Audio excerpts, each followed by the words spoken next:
ഖാദിയില്ലെങ്കിലും നമ്മൾ ഖാദിയായി അംഗീകരിക്കുന്നത് ഉസ്താദിന്റെ അഭിപ്രായമായിരുന്നു. ബഹുമാനപ്പെട്ട ഉസ്താദ് വലിയ ഒരു പണ്ഡിതനാണ്. പലപ്പോഴും നമുക്ക് പണ്ഡിതന്മാരെ അറിയുന്നത് മരിച്ചതിന് ശേഷമാണ്. സാധാരണയിൽ അവരുടെ ചിത്രങ്ങളും അവരുടെ സംഭവങ്ങളൊക്കെ അറിയുന്നതും കേൾക്കുന്നതും മരണത്തിന് ശേഷമാണ്. ഈ അപ്പോൾ അടുത്ത് തന്നെ ചങ്ങായി എന്നോട് പറഞ്ഞു, ഇത്രയെല്ലാം മാത്തുണ്ട് അതിന് ഞാൻ അവർക്ക് പോയിട്ട് ഉസ്താദിനൊന്ന് കണ്ടിട്ട് ഒന്ന് വായിപ്പിച്ചിർത്തി.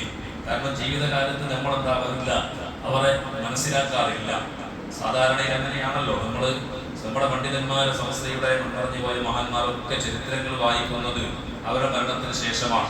ഈ മരണത്തിന് ശേഷം വായിക്കുമ്പോൾ നമുക്ക് പലപ്പോഴും കേന്ദ്രം വരാറുണ്ട്. തൊടുത്ത് നമ്മുടെ ജില്ലയിൽ തന്നെ, നമ്മുടെ ഈ കൊടായിൽ തന്നെ എത്രയോ വട്ടം നിസ്കരിക്കാൻ വന്നിട്ടുണ്ടാവും.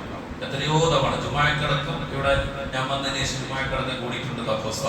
അപ്പൊ അങ്ങനെ നമ്മുടെ നാട്ടിൽ ജീവിച്ച ഒരു സാധാരണക്കാരനായി ജീവിച്ച മംഗലാപുരത്തിലേക്ക് തന്നെ ഒരു ചലനം ഉണ്ടാക്കിയ ഖാദിയാണ് തത്വസ്ഥ എന്ന് പറഞ്ഞാൽ ജന മനസ്സുകളിലൂടെ ഒരു ജനകീയ നേതാവ്, ഞാനൊരു ഖാദിയാണെന്ന് പറഞ്ഞുകൊണ്ട് വലിയ ഒരു ഓഫീസിൽ നിന്നുകൊണ്ട് ആളുകളെല്ലാം എന്നെ കൈപിടിച്ച് എന്റെ അടുക്കലേക്ക് വരണം എന്നൊരു ചിന്ത ഉണ്ടായിരുന്നത്. ഇത്തരം ചെറിയവരോടും വലിയവരോടും വളരെ വിനയത്തോടുകൂടെ പെരുമാറിയ ഒരു മഹാനാണ് ഉസ്താദ്. എനിക്കൊക്കെ ഒരുപാട് അനുഭവം ഉണ്ടായിട്ടുണ്ട്.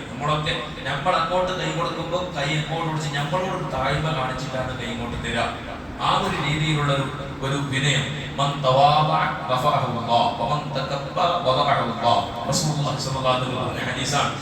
താഴ്മ കാണിച്ചാൽ അവർക്ക് അല്ലാഹു സുബ്ഹാനഹു വ തആല ഉയർച്ച നൽകും. ഒരാൾ കിബ്റ് കാണിച്ചാൽ ഞാൻ വലിയവനാണെന്നുള്ള തോന്നലത്തിന് വന്നാൽ അവൻ അല്ലാഹു ഇരുത്തും, അവൻ അല്ലാഹു നിസാരനാക്കും, അവന് വിലയില്ലാത്തവനാക്കും. അപ്പൊ താഴ്മയാണ് ത്വാഖ ഉസ്താദിന്റെ ജീവിതത്തിന്റെ ഏറ്റവും വലിയ ഒരു ഉയർച്ച എന്നാണ് ഞാൻ മനസ്സിലാക്കുന്നത്. അപ്പോൾ ഇതിൽ നിന്ന് നമുക്ക് മനസ്സിലാക്കാൻ ഒരുപാട് പാഠമുണ്ട്. നമ്മളെത്ര വലിയവരാണെങ്കിലും നമ്മളെക്കാളും ചെറിയവരെ കാണുമ്പോൾ ഞാൻ ചെറിയവരാണെന്നൊരു ബോധം പോണം. ഞാൻ ഓനെക്കാളത്തൊക്കെയുള്ള ഞാൻ ഓനോട് പോയിട്ട് മുണ്ടന്റെ എത്ര ഗതികേട് നൽകിയില്ല ഉസ്താദെ ചെന്ന ആൾക്കാരെ കേട്ടിട്ടില്ലേ? പോയിട്ട് മുണ്ടെണ്ണോ അകത്തിന് അത്തരം അകത്തിനൊക്കെ വന്നിട്ടില്ല. ഇപ്പൊ അതിന് ബലാൻ ടിക്കറ്റ് കാണിച്ചത് അത് ഓൻ വിചാരിച്ചത് ഓന്റെ സ്റ്റാൻഡേർഡ് ഓന്റെ വലിയൊരു തർജന്റെ ഒരു പവറാണ്. അല്ല, നമ്മളോട് സംസാരിച്ചില്ലെങ്കിലും നമ്മളോട് ചെറിയവനാണെങ്കിലും നമ്മൾ അങ്ങോട്ട് പോയി സംസാരിക്കണം, ആവശ്യം. അത് നല്ലതാണ്. നമ്മളിങ്ങനെ ചിന്തിച്ചാൽ മതി. ചിലപ്പോ എന്നെ ശ്രദ്ധിച്ചിട്ടുണ്ടാവില്ല, എന്നോട് എന്നിട്ട് മുണ്ടാത്ത കാരണം എന്നെ കണ്ടിട്ടില്ല, ഓനെന്തെങ്കിലും ടെൻഷൻ നിൽക്കും, ഓന്റെ അസ്സലാമു അലൈക്കും. അപ്പോ അത് മുഖേന പിന്നീട് എന്താ ഓന്റെ ജീവിതത്തിൽ മാറ്റം വരും. പിന്നെ ഓര് നമ്മളെ കാണുമ്പോൾ ബഹുമാനിക്കും. അപ്പോ ബഹുമാനപ്പെട്ട ത്വാഖ ഉസ്താദ് പറഞ്ഞ അത്രയും ഒരു വിനയാന്വിതനാണ്. ഞാൻ എന്റെ അനുഭവം തന്നെ, ഞാൻ അടിയാർക്കണ്ണൂരിൽ ജോലി ഏറ്റെടുക്കുന്ന സമയത്ത് ഞാൻ വേറൊരു സ്ഥലത്ത് കുത്തുബക്ക് പോയി ആ കുത്തുബ ഓതി നിർവഹിച്ച് ഞാൻ തിരിച്ച് വരുന്ന സമയത്ത് ത്വാഖ ഉസ്താദ് ഇങ്ങോട്ട് വിളിക്കാണ്. നമ്മൾ ഖാദിയാർക്ക് അങ്ങോട്ടല്ലേ വിളിക്കേണ്ടത്. ഖാദിയർ എന്നെ പോലത്തെ ഒരു സാധാരണ ഒരു ഒന്നുമില്ലാത്ത ഇങ്ങോട്ട് വിളിക്കാം. എന്നോട് ചോദിച്ചു, നീ എവിടെ നിങ്ങൾ എവിടെ ജോലി? ഞാൻ ഇന്നേക്ക് സ്ഥലത്താണ് കുത്തുബോധി എന്ന് പറയും. ഒരു ജുമാ കഴിഞ്ഞിട്ട് അന്ന് ജുമാ കഴിഞ്ഞ അന്ന് അതേ സമയത്താണ്. അപ്പോഴാണ് ത്വാഖ ഉസ്താദ് പറയുന്നത്, നിങ്ങളൊന്നും അവിടെ നിന്നാൽ പറ്റൂല, നിങ്ങളത് നേരെ കട്ടിയാർക്കണ്ണൂർ പോയി നിൽക്കണോ. അങ്ങനെ ത്വാഖ ഉസ്താദ് തന്നെ അങ്ങോട്ട് വിളിച്ച് കമ്മിറ്റിക്കാരെ വിളിച്ച് മംഗലാപുരത്ത് പമ്പയിൽ പള്ളിന്റെ അടുത്തേക്ക് അവർ കമ്മിറ്റിക്കാരെ വരാൻ പറഞ്ഞു. ഞാൻ അവിടെ എത്തി. എന്നിട്ട് ത്വാഖ ഉസ്താദ് അവിടെ നിന്ന് കമ്മിറ്റിക്കാർ സെലക്ഷൻ ഖത്തീബിനെ കൊടുത്തിട്ട് അത് ശരിയില്ല, അവന്റെ ഇങ്ങനെ അങ്ങനെ പറഞ്ഞാൽ 1000 വീടുള്ള ജമാഅത്താണ് ത്വാഖ ഉസ്താദ്. അങ്ങനെ കമ്മിറ്റിക്കാരൻ ത്വാഖ ഉസ്താദിനോട് ചോദിച്ചു എന്ത് വേണം. അവൻ പറഞ്ഞു, ഞാൻ ഉറപ്പ് തരുന്നു പറ്റും. അങ്ങനെ ഒരു കുത്തുപോന്നും ഓദിക്കാതെ തന്നെയാണ് ഒരു ചൊവ്വാഴ്ച എന്നാണ് ഞാൻ പോയി ജോയിൻ ആകുന്നത്. വെള്ളിയാഴ്ച സംസാരിച്ചു, ചൊവ്വാഴ്ച പോയി ഡ്യൂട്ടിക്ക് ജോയിൻ ആയി. അപ്പൊ ത്വാഖ ഉസ്താദ് ഞാൻ പറഞ്ഞു വരുന്നത് എന്താണ്, ത്വാഖ ഉസ്താദിനോട് അത്രയും ഒരു താഴ്മ, നമ്മളെ പോലത്തെ ആളുകളോടും ഒരു സ്നേഹവും ഒരു ബഹുമാനം, എല്ലാവരോടും സ്നേഹം. ആരും പോയി സംസാരിച്ച് വളരെ സ്നേഹത്തോടുകൂടെ നല്ല കൂടെ സംസാരം. നമ്മൾ അറബികളുടെ ഒരു സ്വഭാവമാണ്. കാരണം എന്ത് പറഞ്ഞാൽ മാഷാ മാഷാ മാഷാ, അങ്ങനെയാണ് ത്വാഖ ഉസ്താദ് ശൈലി. അത് എവിടെ നിന്നാണ്? ഈ ത്വാഖ എന്നുള്ള പേര് ബഹുമാനപ്പെട്ടവരുടെ പേരല്ല, അത് ഒമാനിലുള്ള ഒരു സ്ഥലത്തിന്റെ പേരാണ്. ഒരു പള്ളിയുടെ ഇമാമായിരുന്നു. ആ സ്ഥലത്തിന്റെ പേര് കൊണ്ടാണ് ത്വാഖ ഉസ്താദ് അറിയപ്പെട്ടത്. ത്വാഖ ഉസ്താദ് 28 കൊല്ലക്കാലം കൂടെ ജോലി ചെയ്തിട്ട് നാട്ടിലേക്ക് റെസ്റ്റ് എടുക്കാൻ വേണ്ടി വന്നതാണ്. ഇനി ജോലിയൊന്നും വേണ്ടെന്ന് പറഞ്ഞ് അവിടെ രാജിവെച്ച് വന്നു. ആ ഇടക്കാണ് ബഹുമാനപ്പെട്ട CM ഉസ്താദ് വഫാത്താകുന്നു. CM ഉസ്താദിന്റെ അവസാന കാലത്ത് രോഗിയായ സമയത്ത് അതിന്റെ പകരക്കാരനായി വന്നിരുന്നത് ത്വാഖ ഉസ്താദാണ്. ചില എടുപ്പിനൊക്കെ വന്നിരുന്നു, ചില പരിപാടികൾക്കൊക്കെ. അങ്ങനെയാണ് മംഗലാപുരക്കാർ ത്വാഖ ഉസ്താദിനെ പോയി ഖാദിയായി നിയമിക്കുന്നു. അപ്പോൾ പറഞ്ഞ് ഞാൻ റെസ്റ്റ് എടുക്കാൻ വേണ്ടി വന്നതാണ്, എനിക്ക് ഇനി അത് ഇട്ടിട്ട് ഉത്തരവാദിത്തം ഏറ്റെടുക്കാൻ കഴിയില്ല. അവസാനം ബഹുമാനപ്പെട്ട പാക്കോസ നാട്ടുകാരുടെ നിർബന്ധത്തിന് വഴങ്ങിക്കൊണ്ട് ഏറ്റെടുത്തു. ഏകദേശം 10-15 കൊല്ലക്കാലം മംഗലാപുരത്ത് നാട്ടിലുള്ള എല്ലാ നിലക്കും അമുസ്ലിമീങ്ങൾക്കും മുസ്ലിമീങ്ങൾക്കിടയിലും സാധാരണക്കാർക്കിടയിലും ആർക്കും ഒരു വിവാദമില്ലാത്ത രീതിയിൽ ജീവിച്ച ഒരു മഹാമനുഷ്യനാണ്. അവസാനം ബഹുമാനപ്പെട്ടവർക്ക് മാരകമായ രോഗം പിടിപെട്ടുകൊണ്ട് തൊണ്ട ഓപ്പറേഷനായി ശബ്ദമില്ലാതെ ഒരു സ്പീക്കറിലാണ് സംസാരം. നിങ്ങൾ കണ്ടിട്ടുണ്ടാവുമല്ലോ, ഒരു ബട്ടൺ അമർത്തിയാലാണ് ശബ്ദം വരിക. എത്രയും ഞാൻ തന്നെ പലപ്പോഴും തത്വസാദിന്റെ ആ പ്രസംഗം ഞാൻ കേൾക്കാറില്ല. കാരണം കേൾക്കുമ്പോൾ നമുക്ക് ബേജാറാണ്. കാരണം അത് യൂട്യൂബിലൊക്കെ കാണുമ്പോൾ ഭയങ്കര സങ്കടവും. ഞാൻ പ്രസംഗം കേൾക്കാറില്ല. ചില സ്ഥലത്തൊക്കെ ദ്വാരക്കുന്ന സമയത്ത് നമുക്ക് ഇങ്ങനെ ഒരു ഭയങ്കര വിഷമാണ്. കാരണം അത്രയും കഷ്ടപ്പെട്ടിട്ട് അങ്ങനെ അവസാനം മരിക്കുന്ന സമയത്ത് ഈ വലിയ പെരുന്നാളുണ്ടല്ലോ, ഈ പെരുന്നാളിന് മംഗലാപുരത്ത് പെരുന്നാളിന്റെ സ്വന്തം സാധ്യതയാണ്. അവസാനം ഏത് പള്ളിയിലാണ് അവിടെ അങ്ങനെ നാട്ടുകാർക്കിടയിൽ ചെറിയൊരു അഭിപ്രായ വ്യത്യാസമായി. ഒന്നാമത് ഉസ്താദിന് വലിയ രോഗമാണല്ലോ, ക്ഷീണിപ്പിക്കുന്നത് വേണ്ട. അതുപോലെ തന്നെ ശബ്ദം ക്ലിയർ ആകുന്നില്ല, പോത്ത് ക്ലിയർ ആകുന്നില്ല. അങ്ങനെ കുത്തുബക്ക് ഈ പ്രാവശ്യം ബലിപെരുന്നാളിന്റെ കുത്തുബക്ക് വേറൊരു ഖത്തീബിനെ വേറൊരാളെ ഏൽപ്പിക്കണം എന്നതൊക്കെ ചർച്ച വന്നു. അങ്ങനെ മംഗലാപുരത്തെ വലിയ അറിയപ്പെട്ട പ്രമാണിമാർ താക്കോസ്താദിന്റെ അടുക്കൽ പോയി മുഷാവറ ചെയ്തു. അങ്ങനെ ബഹുമാനപ്പെട്ട താക്കോസ്താദ് ഇങ്ങനെ ഒരു അഭിപ്രായം ജനങ്ങൾക്കിടയിലുണ്ട്, അതുകൊണ്ട് ഇപ്രാവശ്യത്തിന്റെ കുത്തുബക്ക് വേറൊരാളായി കൂടെ എന്ന് ബഹുമാനപ്പെട്ടവർ ചോദിച്ചു. അന്ന് താക്കോസ്താദ് പറഞ്ഞ മറുപടി, ഇതെന്റെ ജീവിതത്തിന്റെ അവസാനത്തെ പെരുന്നാളായിരിക്കാം, അതുകൊണ്ട് ഇതെനിക്ക് തന്നെ ഓർക്കണം. കാരണം ഇത്രയും കാലം ഞാൻ പാതയായിട്ട് എന്റെ അവസാനം വരെ ഈ ദീനിന് വേണ്ടി ഖിദ്മത്ത് ചെയ്യുന്നതിന്റെ ഒറ്റ ലക്ഷ്യം, അതുകൊണ്ട് ലാസ്റ്റ് കുത്തുബായിരിക്കും, അതുകൊണ്ട് നിങ്ങളൊന്നും പറയരുത്. അങ്ങനെ അവരെല്ലാം വളരെ ദുഃഖത്തോടെ വന്നു. ബഹുമാനപ്പെട്ട താക്ക ഉസ്താദിന്റെ കുത്തുബ നിർവഹിക്കാൻ വേണ്ടി സമ്മതം കൊടുത്തു. താക്ക ഉസ്താദിന്റെ നേതൃത്വത്തിൽ കുത്തുബ കഴിഞ്ഞു. അങ്ങനെ അത് കഴിഞ്ഞിട്ട് പിന്നെ ഒരു പെരുന്നാളിന് മുമ്പ് ചുരുങ്ങിയ ദിവസം കൊണ്ട് ബഹുമാനപ്പെട്ട താക്ക ഉസ്താദിന് രോഗിയായി, അങ്ങനെ ഹോസ്പിറ്റലിലായി. അതേ രോഗത്തിലൂടെ ബഹുമാനപ്പെട്ട താക്ക ഉസ്താദ് ലോകത്തോട് ഇവിടെ പറഞ്ഞു പോയി. അപ്പൊ ഞാൻ പറഞ്ഞു വന്നത്, ജീവിതത്തിന്റെ അവസാനം വരെയും ദീനിന് വേണ്ടി സേവനം ചെയ്ത മഹാൻ.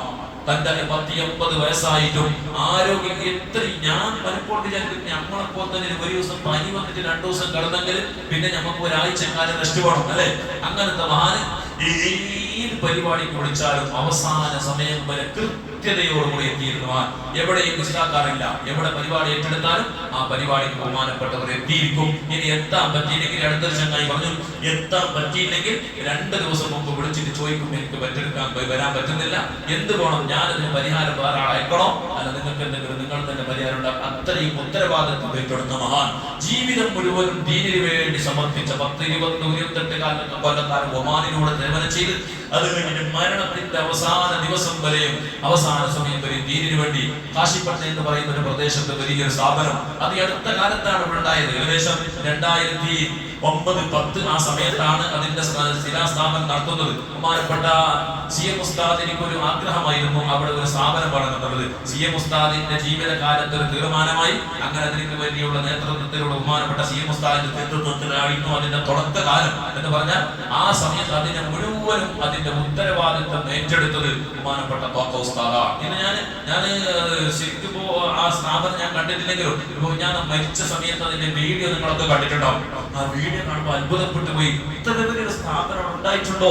അപ്പൊ ഞാൻ പറഞ്ഞു വരുന്നത്, ബഹുമാനപ്പെട്ട താക്ക ഉസ്താദ് ജീവിച്ചതിന് തെളിവായി ഈ നാട്ടിൽ, ഈ ഭൂമിയിൽ ഒരു വലിയ ദീനിന്റെ ഒരു ഗോപുരം, ഒരു സ്ഥാപനം കെട്ടിപ്പടുത്താൻ കഴിഞ്ഞു. അപ്പൊ നമ്മൾ ചിന്തിക്കുന്നത്, നമ്മുടെ ജീവിതത്തിൽ നമ്മൾ എന്ത് ചെയ്തിട്ടുണ്ട്, നമുക്ക് എത്രയോ കോടിക്കണക്കിന് സമ്പത്ത് നമ്മൾ സമ്പാദിച്ചു, ഒരുപാട് കാലം നമ്മൾ ജീവിച്ചു, നമ്മൾ മരിച്ചു പോകുമ്പോൾ അല്ലാഹുവിന്റെ ദീനിന് എന്ന് പറഞ്ഞിട്ട് നമ്മൾ എന്ത് ചെയ്തിട്ടുണ്ട് എന്ന് നമ്മൾ ചിന്തിക്കണം. അപ്പൊ അവരുടെ ജീവിതങ്ങളൊക്കെ ദീനിന് വേണ്ടി സമർപ്പിച്ചവരായിരുന്നു.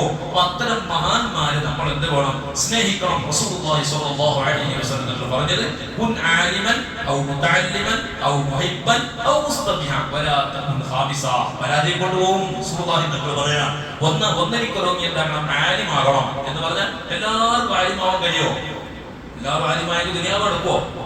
എല്ലാവരും മൈനാമാരായാലും ദുനിയാവ് നടക്കുവോ? കച്ചവടം ചെയ്യാൻ ആൾ വേണ്ടേ? കൃഷി ചെയ്യാൻ ആൾ വേണ്ടേ?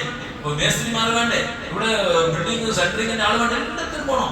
സ്വന്തങ്ങൾ പറഞ്ഞു, അത് അതിന് എനിക്ക് സാധിക്കുന്നെങ്കിൽ അത് മുത്തഅല്ലിമാൻ, ഒരു പഠിക്കുന്ന മുത്തഅല്ലിമാൻ മുതാലിം എന്ന് പറഞ്ഞ ഇൽമിന്റെ കിട്ടി ഇവിടെ കിട്ടിയാലും അവര് അതിനെ കേട്ട് പഠിക്കുന്ന ഒരു മനസ്ഥിതി. മുതാലിം എന്ന് പറഞ്ഞാൽ അങ്ങനെ പണ്ഡിത 24 മണിക്കൂർ പോയി 60 വയസ്സ് വരെ മുതാലിമായിട്ട് നടക്കണമെന്നല്ല. എവിടെ ഇൽമ് കിട്ടുന്നു ഇപ്പൊ ഇത്തരം ഇൽമ് പഠിക്കാനുള്ള അവസരമാണ്, അതിനെ ഉപയോഗപ്പെടുത്താം. അത് മുതാലിങ്ങളുടെ ലക്ഷണമാണ്. അതുപോലെ അല്ലെങ്കിൽ നീ എന്ത് വേണം? ഇൽമിനെയും ഇൽമിന്റെ ആളുകളെയും സ്നേഹിക്കുന്നവരാകണം. ഇൽമിനെയും ഇൽമിന്റെ ആളുകളെയും സ്നേഹിക്കുന്നവരാണ്. അഞ്ചാമത്തവന്യായി പോകരുത്. ആലിമുമല്ല, മുതഅല്ലിമുമല്ല, ആലിമീങ്ങൾ പറഞ്ഞത് കേൾക്കുന്നവനുമല്ല, ആലിമീങ്ങൾ സ്നേഹിക്കുന്നവനല്ല. അങ്ങനത്തെ അഞ്ചാമത്തെ ടീമിൽ നീ പെട്ടുപോയാൽ ദുനിയാവും നഷ്ടപ്പെടും, ആഖിറവും നഷ്ടപ്പെടും. നഷ്ടപ്പെട്ടത് എപ്പോഴേ അറിയൂ? ദുനിയാവിന്റെ പടപടപ്പെടുന്നത് അറിഞ്ഞോളണമെന്നില്ല. ദുനിയാവിൽ നമുക്ക് ബാക്ക്ഗ്രൗണ്ട് ഉണ്ട്, സപ്പോർട്ടിന് ആളുണ്ട്, അതുണ്ട്, പൈസ ഉണ്ട്, ബാക്ക്ഗ്രൗണ്ട് ഉണ്ട്, എല്ലാം ഉണ്ട്. ഇതെല്ലാം അറിയുന്നത്, ദുനിയാവ് നഷ്ടപ്പെടുന്നത് അറിയുന്നത് ഇപ്പോ മരിക്കുന്ന സമയത്ത് സൂഹുൽ ഫാത്തിമയാണ് ഒരു മനുഷ്യനിക്ക് ഏറ്റവും കൂടുതൽ പേടിക്കുന്നത്. കാരണം ആലിമീങ്ങളെ ഒരാള്, ദീനിന്റെ അഹ്ലുകാരെ ഒരാള് വേദനിപ്പിച്ചാൽ, മഹാന്മാരെ ഒരാള് വേദനിപ്പിച്ചാൽ അവർക്ക് ദുനിയാവിൽ കിട്ടുന്ന ഏറ്റവും വലിയ ശിക്ഷ മരിക്കുന്ന സമയത്ത് അവൻ ഈമാനില്ലാതെ ചത്തുപോകുന്നു എന്നതാണ്. ഇതിനേക്കാളും വലിയ ദുനിയാവ് നഷ്ടപ്പെടുത്താൻ കാണുന്നില്ല. അപ്പൊ അതെല്ലാം നമ്മൾ ശ്രദ്ധിക്കണം. ആലിമീങ്ങളെ നമ്മൾ സ്നേഹിക്കണം, മഹാന്മാരെ നമ്മൾ സ്നേഹിക്കണം. ഇത്തരം മഹത്തുക്കൾക്ക് വേണ്ടി, അതിനുവേണ്ടിയാണ് അവർക്കൊരു സമാധാനം, അവർക്കൊരു പൊരുത്തമാകാൻ വേണ്ടിയിട്ടാണ് നമ്മൾ ഈ തഹ്‌ലീൽ സമർപ്പിച്ചതും അവരെ പറ്റി നമ്മൾ പറയുന്നതും അവരുടെ പേരിൽ നമ്മൾ സ്വതക്ക ചെയ്യുന്നതും അവർക്ക് വേണ്ടി നമ്മൾ ദുആ ചെയ്യുന്നതും. അവർക്കെല്ലാം അവരോട് കൂടെ നാളെ സ്വർഗത്തിൽ എത്തണം. അതുപോലെ തന്നെ അവർക്ക് നമ്മളോട് സമാധാനം ഉണ്ടാകണം, തൃപ്തികരമാകണം എന്ന നിലക്കാണ് ഇതെല്ലാം ചെയ്യുന്നത്. അതുകൊണ്ട് ഇത്തരം മഹാന്മാർ സ്നേഹിക്കുക, നല്ലവരായി ജീവിക്കുക, മഹത്തുക്കളെ പോലുള്ള ബന്ധം എപ്പോഴും ജീവിതത്തിൽ സ്ഥാപിക്കുക. എന്തെങ്കിലും ജീവിതത്തിൽ ഒരു മഹാന്മാരോടൊക്കെയും ജീവിതത്തിൽ നമുക്ക് ബന്ധം ഉണ്ടാകണമെന്നാണ്. ഒരു മനുഷ്യർക്ക് ജീവിതത്തിൽ നിന്ന് രക്ഷപ്പെടാനുള്ള വഴി നല്ല സ്വാലിഹായ ഒരു മനുഷ്യനെ തേടി പിടിച്ചിട്ട് ഏതെങ്കിലും ഒരു സ്വാലിഹായ മനുഷ്യനുമായിട്ട് ജീവിതത്തിൽ അവർക്ക് ബന്ധം ഉണ്ടാകണമെന്നാണ്. കാരണം അതവർക്ക് ജീവിതത്തിന്റെ വഴികാട്ടിയാണ്, മരിക്കുന്ന സമയത്ത് ഈമാൻ കിട്ടാൻ കാരണമാണ്. അതുകൊണ്ട് അതെല്ലാം നമ്മൾ ശ്രദ്ധിക്കണമെന്ന് ഓർമ്മപ്പെടുത്തുന്നു. അല്ലാഹു സുബ്ഹാനഹു വ തആല മഹാന്മാരോടുകൂടെ നമ്മളെ സ്വർഗ്ഗത്തിൽ ഒരുമിച്ച് കൂട്ടട്ടെ. മഹാനായ ഉസ്താദിനോടുകൂടെ, മഹത്തുക്കളായ എല്ലാ സ്വാലിഹീൻ ഉസ്താദുമാരോടുകൂടെ അല്ലാഹു നമ്മളെല്ലാം സ്വർഗ്ഗത്തിൽ ഒരുമിച്ച് കൂട്ടി അനുഗ്രഹിക്കട്ടെ. ചൊല്ലിയതായിരിക്കുന്ന ദിക്റുകൾ, തഹ്‌ലീലുകളെല്ലാം അവരുടെ ഖബറിലേക്ക് അല്ലാഹു എത്തിച്ചു കൊടുക്കട്ടെ. അവരുടെ എല്ലാം ഖബർ ജീവിതം അല്ലാഹു വിശാലമാക്കി കൊടുക്കട്ടെ. പ്രത്യേകം